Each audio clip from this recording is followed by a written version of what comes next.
Welcome back and Happy New Year's. I know I've been away for a few weeks, but Christmas and the New Year's got in the way of me making videos. But I'm back and it's time to crank out some reviews, like this one. This is the MSI PS321QR.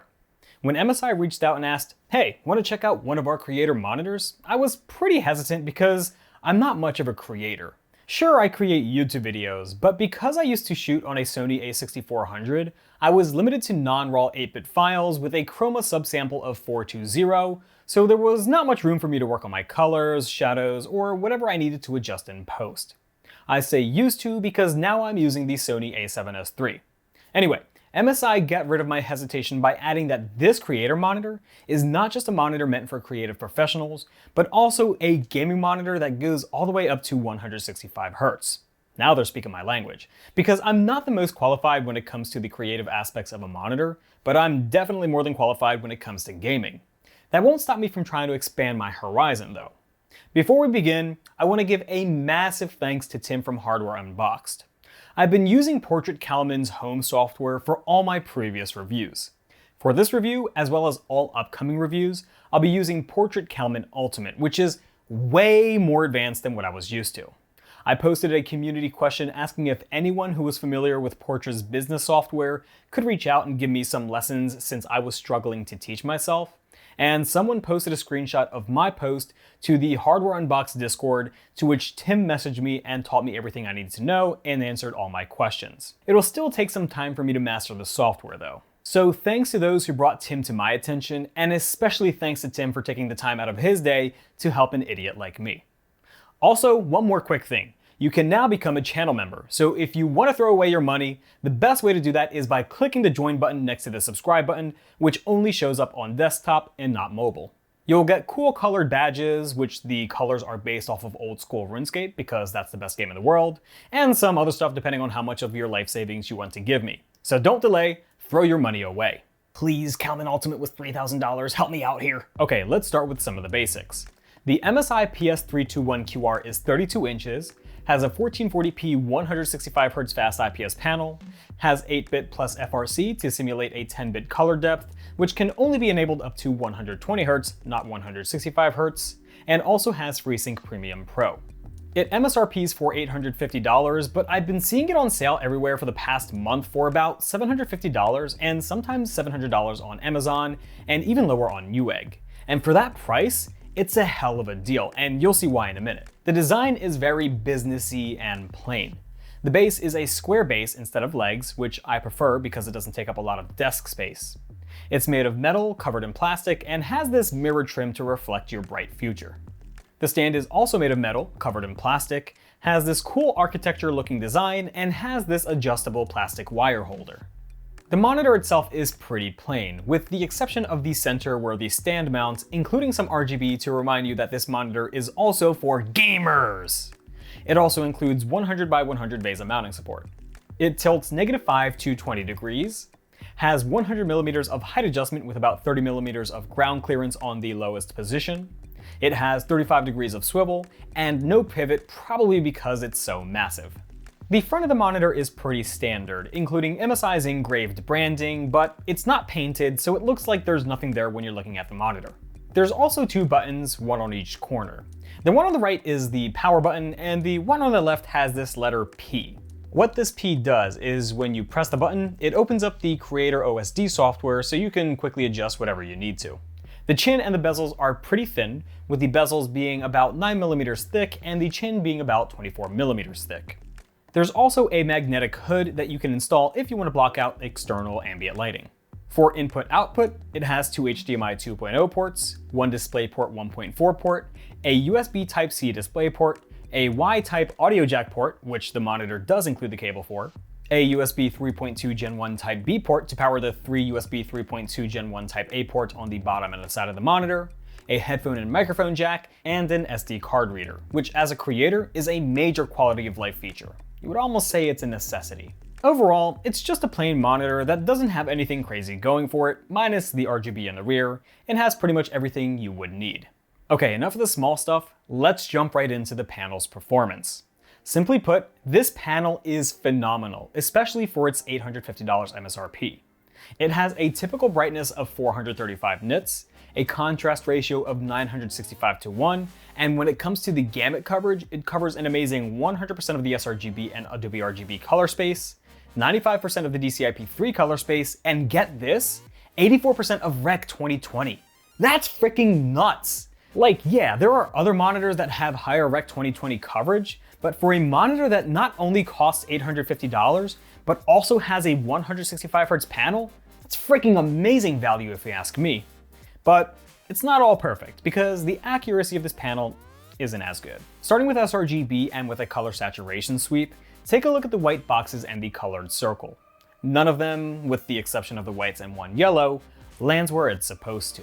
Not only do they go past the boxes they're supposed to be in, meaning that it's oversaturated, but half of the measured colors don't even follow the line of the boxes, meaning that they're not even displaying the proper color, which brings me on to the color accuracy. Delta E's are hit or miss out of the box, at least on a technical level. For sRGB, color accuracy is pretty poor for anything that isn't white or black, giving an average Delta E of 5.34. But again, it only performs poor on a technical level, because when I was using the PS321QR for general use, it still looked pretty pleasing to my eye, and colors weren't terribly off. And as expected, calibrating it perfected color accuracy, giving an average Delta E of only 0.4 and a saturation sweep Delta E of only 0.3. For Adobe RGB and DCI-P3, it's not as straightforward. See, the PS321QR has 9 color space modes that you can access, and 2 of those 9 color space modes are Adobe RGB and DCI-P3. One benefit of those color modes is that it does clamp the color gamut, but a negative is that the color accuracy is worse than if you were just to use the standard color mode out of the box. For example, the dedicated Adobe RGB mode has an average Delta E of 4.4, which is not acceptable for serious color work. If you use the user mode, which is the default mode, you get no gamut clamp, but much better Delta E's, putting it at around 2, which is acceptable. The same thing happens with DCI-P3 and its dedicated color mode. You get poor color accuracy with an average Delta E of 4.3, but you get slightly better color accuracies with the user mode, giving an average Delta E of 3.3. Not as acceptable as the Adobe RGB mode. One thing I would like to see MSI do in the future is create a monitor with a better factory calibration for their creator monitors, because calibrating a display isn't always going to solve everyone's problem, because not every application supports ICC color profiles.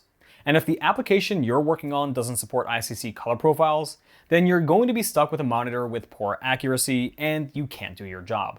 Now, this isn't to say that you shouldn't use the dedicated modes and that this monitor is useless without a good factory calibration, because to be fair, most if not all creative applications support ICC color profiles anyways. So I don't want to make it seem like this isn't going to be a good option, nor do I want to deter anyone, because this is mostly a non-issue.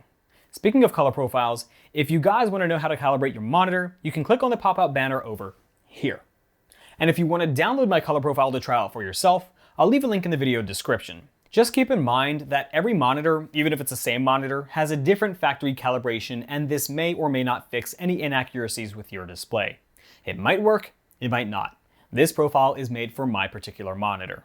Another issue here is the uniformity. My unit in particular does pretty poor, hitting a Delta E of 5 and even 6 around the outer edges, but does slightly better in the darker grays, though still not great.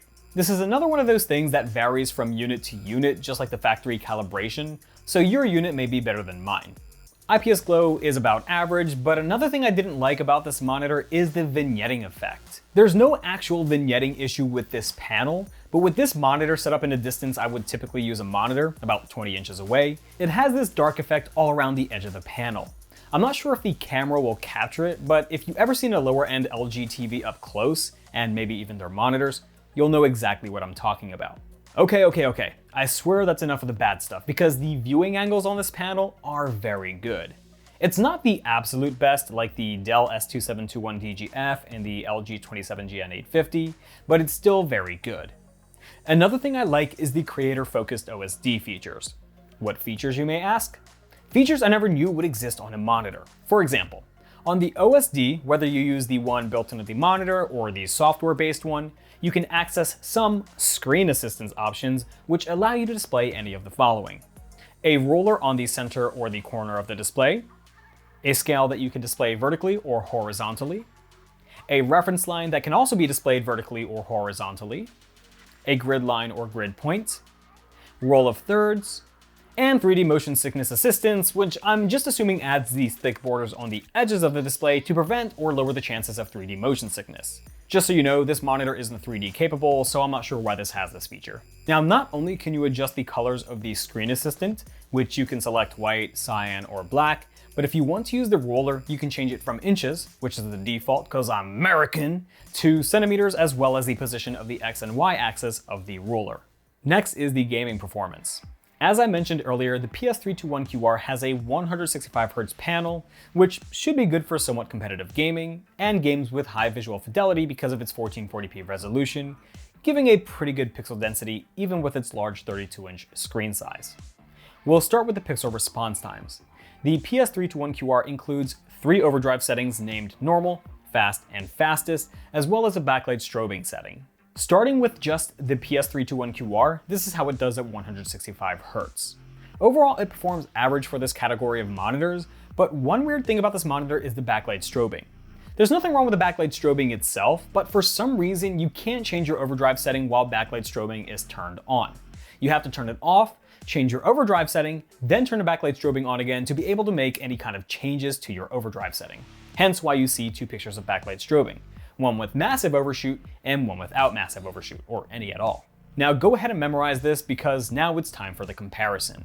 First we have the MSI PS321QR, second is the Dell S2721DGF, third is the LG 27GN850, and lastly is the MSI but with backlight strobing. Each monitor is set to their best overdrive setting and their highest refresh rate. At 144Hz to 165Hz, depending on each monitor's maximum refresh rate, the MSI does the best overall, giving the cleanest image in all shades of gray. Now, will you notice the difference between these 3 monitors in the real world? Absolutely not, but you will notice the extra clarity you get with the MSI when you turn on its backlight strobing, which cleans up the image nicely. However, as regular users already know, and are probably tired of hearing, is that there are 2 common issues when it comes to backlight strobing, and the MSI is no exception. Number 1 is that because the backlight literally strobes, it can give some users eye strain and headaches. So if you know you're susceptible to the side effects of backlight strobing, you'd probably not use it because it's just not an enjoyable experience. And number 2 is the lowered brightness. With the backlight strobing disabled, the monitor's peak brightness goes from 435 nits down to 140 nits, which is a huge decrease and too dark for most people when it comes to gaming, especially competitive gaming. Though, at least it includes backlight strobing, unlike the Dell and the LG. Now, if you decide to drop down to 60Hz, the MSI and the LG perform similarly, whereas the Dell is a bit more ghosting. But again, the difference is so small that you won't notice this in the real world. So for the overdrive setting, I'd recommend setting the overdrive to the fast mode if you know that you can maintain a high refresh rate. If you have dips in performance that brings you down to 60 FPS or lower, I'd recommend setting the overdrive to normal so you can prevent overshoot from popping up at all. Next is the black equalizer. The black equalizer on the PS321QR is called gray level and has 20 levels ranging from 0 to 20, with 10 being the default. In Escape from Tarkov with the black equalizer off, things are pretty dark in the garage. This is normal though. Going to 11 and 12 does help quite a bit, but I would never recommend going higher because it's just too washed out. To show you what I mean, here's 15, then 20. And yes, this is real. Let's go back to 12 though, and compare it to the competition with their best setting. Here's the Dell, then the LG, and back to the MSI. Another benefit of the MSI is that it has a color saturation feature that lets you crank the saturation in washed out scenes like this, so you can add more color to distinguish your enemies from their background a lot easier. The Dell also has this and looks to do better overall when looking at these old pictures, but that may have something to do with the camera I used back then, since it was inferior to the current A7S III, which takes much cleaner images for tests like this. Next is Rainbow Six Siege. Here's with the black equalizer off, then set to 11, then 12, then 15, then 20, then 20 with color saturation. And again, for comparison, here's the Dell with its color vibrance, and the LG where it's just washed out because it doesn't have color vibrance. So for the black equalizer, it's hard to pick a winner because with my old camera, the results of the Dell and the LG don't look as clean as the MSI, but they do look better. But whichever you go with, you'll be happy. The only thing that's really missing out here is the LG because it doesn't include a color vibrance feature. Lastly for the gaming is the input lag. As always, there's no consumer tool available to capture high refresh rate input lag, because the Leo Bodner only captures up to 60 Hz at 1080p, but as a high skill level player, I'm confident in saying that it's just as responsive as any other 144 Hz and 165 Hz monitor I've used so far. And again, if anyone can make an input lag tester that accurately captures up to 360 Hz 1080p, 240 Hz at 1440p, and 144 Hz at 4K, send me an email, which you can find in the video description. I have the coin, but Khajiit needs to have the wares first. Next is the HDR. Basically, I just don't think it's good. It has a total of 16 local dimming zones, but because they're all vertical, when there's a dark scene, you just see the white lines pop in and out, and it's super ugly and distracting. In terms of the brightness and detail, it wasn't much of a benefit of turning it on, as this monitor already is quite saturated on SDR mode, and bright areas were already bright enough with its max brightness. Really, I just can't stand the poor local dimming zones. Every time I see a monitor with vertical zones, I just cry. Lastly is the OSD. One thing I love about using MSI monitors is that not only do they have a software-controlled OSD, but a software-controlled OSD that has every single function the monitor's built-in OSD has, which I've never seen any other company do so far. You can adjust your color modes, or pro modes as MSI calls it. You can turn on and off your local dimming zone, but only in SDR, as HDR locks it on, low blue light, and anti-motion blur, which is backlight strobing. You can adjust your saturation, hues, turn on and off your FreeSync, adjust your color temps, screen size. You can zoom in, enable the refresh rate so the monitor tells you on the corner of the display what refresh rate you're on, response time, gamma, image enhancement, which is just sharpness, and other typical stuff like your brightness, contrast, more sharpness, and your black equalizer or gray level. It also has picture-in-picture and picture-by-picture. You can adjust your source, your picture-in-picture size and location, the screen assistance creator stuff I mentioned earlier in the video, and an alarm clock. If you go to the split window tab, you can select which apps you want to split and which split style you want, and it'll adjust everything for you. Then you have tools which let you adjust some window settings like your mouse cursor speed, double-click speed, scrolling speed, on-screen keyboard, auto shutdown, magnifier, connect to a wireless display, and projector. Then lastly, you have your quick profile modes, which lets you create another profile and attach an app to it so it automatically switches everything without you having to adjust everything. So every time you open a game or an app, there's just nothing you need to do. Basically, the Creator OSD is exactly the same as Gaming OSD, but with a different skin. So that's everything. Hopefully I didn't leave anything out, but if I did, I know you guys are gonna let me know in the comments. But in conclusion, is this monitor worth the $850 MSRP, and should you get one? Well, we'll start with that MSRP, because even though it is technically $850, you'll have no issues finding this for $750 or even $700.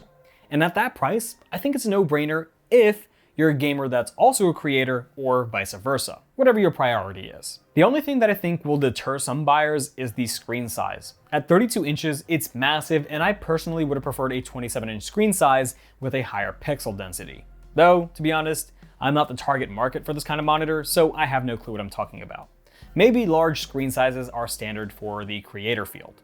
Regardless, it offers a lot. Full coverage of Rec. 709, or as most people know it, sRGB, full coverage of the Adobe RGB color space, near full coverage of the DCI-P3 color space, and a whopping 84% coverage of Rec. 2020. That's just crazy for this price, at least I think. As I test more creator monitors, I'll see if this is standard or not. But on top of what I just mentioned, it's got great viewing angles, you can calibrate it to have perfect color accuracy, saturation, and clamp it. It's got low input lag, a high refresh rate display for those gaming creators or creative gamers, a decent enough black equalizer with a much better color vibrance feature, and an industry-leading software OSD. Really, the only issues this monitor had was bad uniformity, but that's just with my unit, yours could be different. The vignetting thing that I mentioned that is similar to LG's lower end TVs, a black equalizer that's just okay but sucks butt if you go too high, annoying local vertical dimming zones when HDR is enabled, and you can only enable 10-bit at a maximum refresh rate of 120 Hz. So is this the end-all be-all creator gaming monitor? Almost definitely not. And there may be better. After all, this is only my first creator monitor review. But if you're looking for a monitor that does it all in one package for a relatively low price, this is a great option. Thanks for watching. If you guys enjoyed the video, leave a like. If not, you can leave a dislike.